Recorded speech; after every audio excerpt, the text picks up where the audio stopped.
Salut les êtres humains, petit retour. Nous sommes le 9 décembre en franc-maçonnerie. J'espère que vous vous portez bien. Et aujourd'hui, je vous fais un petit coucou. En fait, en réalité, je suis en train d'écrire un recueil de nouvelles qui va s'appeler Les Chroniques de l'âge de pluie. Ça va être le titre de la nouvelle. Si j'arrive peut-être un jour à me faire publier, ça serait exceptionnel. Mais l'objectif, c'est juste de faire ça pour le plaisir. Ça me permet aussi de me couper de tous les réseaux sociaux et de me dégager du temps parce qu'on dit souvent que le temps, c'est de l'argent. C'est faux. L'argent, c'est le temps. Et l'argent, c'est votre énergie investie qui est manifestée dans votre réalité sous forme de papier. Et lorsque le système vous distrait, on vous prive de votre vie et de votre productivité.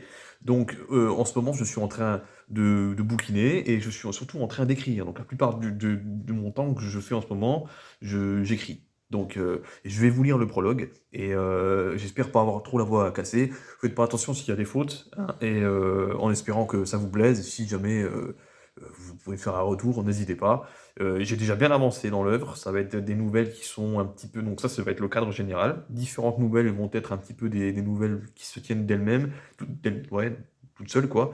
Et sinon, il y a un fil rouge conducteur. Certaines vont être liées les unes entre elles, et franchement, j'avance plutôt bien. Donc, je vais vous lire le prologue et comme ça, vous me direz ce que vous en pensez. Désolé pour les traits noirs, hein, c'est l'écran qui fait ça. Ok, c'est parti. C'est pas très long, hein. À l'aube du XXe siècle, l'humanité a été confrontée à un événement qui changea à jamais la face de la Terre.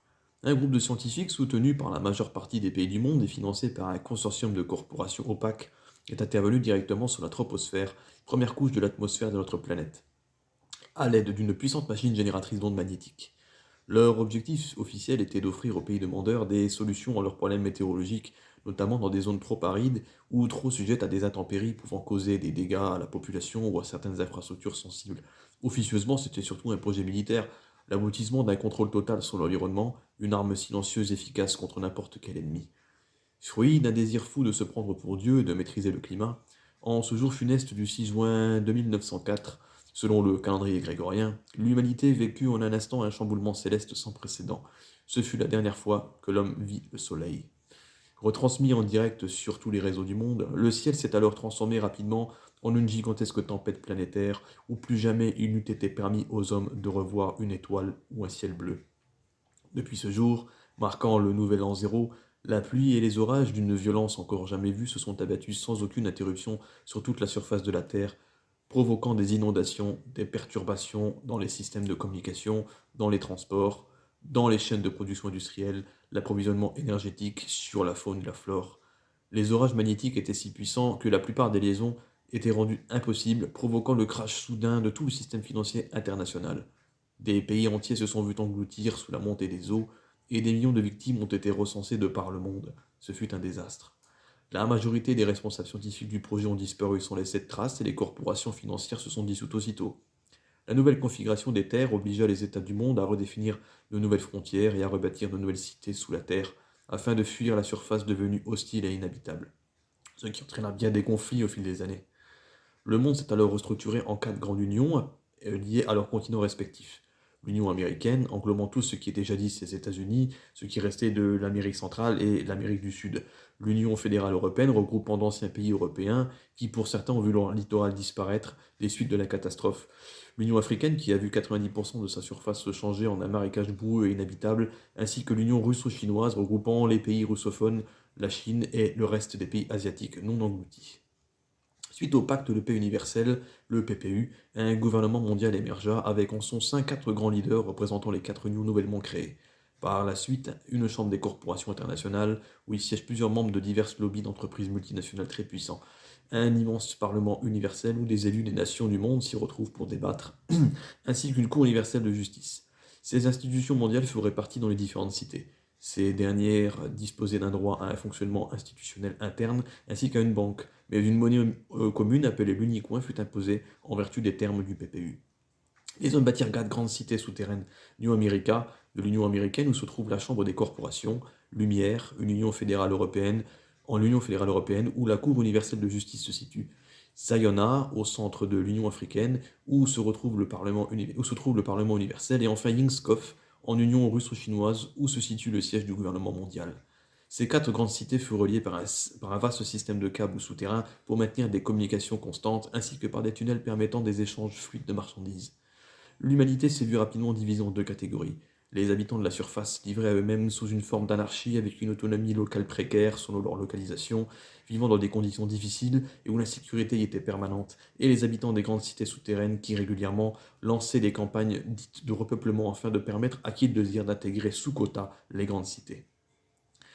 Au XXXIIIe siècle, plusieurs générations n'ayant connu que le sombre ciel orageux, sans même apercevoir un rayon de soleil, une étoile ou un ciel bleu, autrement que dans des archives sauvegardées, avaient perdu la foi en un sauveur, et la plupart des religions avaient disparu au profit d'un dogme lié à un culte solaire, fédérateur d'une idée d'un possible retour du soleil en annonçant le renouveau du monde. En surface, dans les différentes unions, les groupes d'habitants demeuraient ici et là et ne désirant pas rejoindre les grandes cités pour des raisons souvent idéologiques. Vivre dans ces cités était pour certains perdre leur liberté, devenir un numéro. Même sous une pluie constante, d'orages fracassants et avec un confort plus que précaire, pour bon nombre d'entre eux, la raison était suffisante. Les grandes cités des unions fonctionnaient de manière très similaire les unes des autres.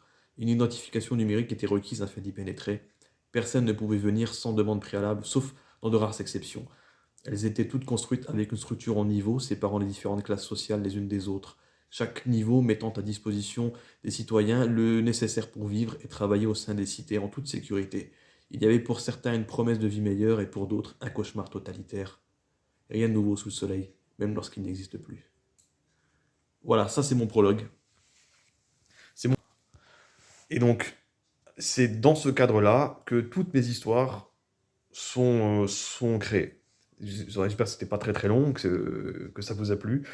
Donc du coup, j'ai créé beaucoup d'histoires qui sont à peu près... ça fait 4 pages. Mes histoires, elles sont 3 pages. Elles sont un petit peu plus courtes. Comme ça posait un cadre général. Et donc, on suit l'histoire de plein de personnages, ça se passe dans les différentes cités, avec un fil rouge. C'est très inspiré dedans, j'ai mis tout ce que j'aimais, plein d'inspirations, plein de clins d'œil, que ce soit des noms des personnages, que ce soit des événements qui se passent, etc. Et, euh, et au fur et à mesure, je sais pas quand, je pense qu'il me faudra encore un bon mois, sans compter peut-être si j'ai le temps, si j'ai le talent, ou peut-être avec l'IA de faire quelques illustrations, tout ça, tout ça. Mais je pense qu'une fois que le projet est fini, je le partagerai. Et peut-être si sur cette chaîne un jour j'ai 50 abonnés, encore un peu de chemin à faire, peut-être que je pourrais faire des lives en direct. D'ailleurs, n'hésitez pas à aller sur Twitch, parce que je fais des lives de guitare sur Twitch. Je préférais sur YouTube, donc on sait jamais, où je pourrais partager mon travail et peut-être que j'essaierai de le publier, histoire de dire, ou juste pour le fun, tu sais, j'envoie à la maison d'édition et j'essaie d'avoir un retour, ça serait marrant. Donc voilà, ça va s'appeler donc les Chroniques de l'âge de pluie. J'ai bien avancé lorsque le moment sera venu, je vous ferai un retour et je le donnerai. Voilà, si un jour, admettons, je suis publié vraiment, ceux qui veulent l'acheter l'achèteront, et sinon, ben, je le donnerai gratuitement au monde, voilà, à l'humanité, plutôt, à l'humanité. Voilà. Sinon, sur ce, j'ai acheté un bouquin, bah, je vais switcher parce que j'ai une nouvelle qui permet de switcher. Hop, hop, touk, touk, touk, j'ai acheté Le Seigneur des Anneaux de Tolkien. Et moi, le pavé des ténèbres, quoi, il est énorme. Voilà, je suis allé au Cultura. Bon, comme par hasard, quand je suis allé, il y avait des gens qui tournaient autour. Et moi, je le trouvais pas. T'as une dame qui l'avait dans les mains, qui disait à son mari: Ah, il est gros, t'as vu ça, machin, comme par hasard. Moi, je lis du Star Wars en ce moment. Son mari lui répond: Ouais, bah, si c'est comme Star Wars, ça pose pas de problème. Mort de rire, comme par hasard, tu vois. Et on peut voir aussi, regarde-moi ça, quand je me suis fait bouffer par les moustiques. Comme par hasard, hein, je travaille à l'ordinateur et je me fais bouffer un là, un là, un là. Formidable. Mais bon, j'espère que vous vous portez bien. Et pour moi, tout va bien pour l'instant. J'ai justement le fait que je ne voie plus sur les réseaux sociaux, j'ai le temps pour faire mes travaux, hein, en toute modestie, hein. Et sur ce, je vous dis à bientôt et je reviendrai vers vous pour d'autres apartés et par rapport à mon boulot. Voilà. À bientôt.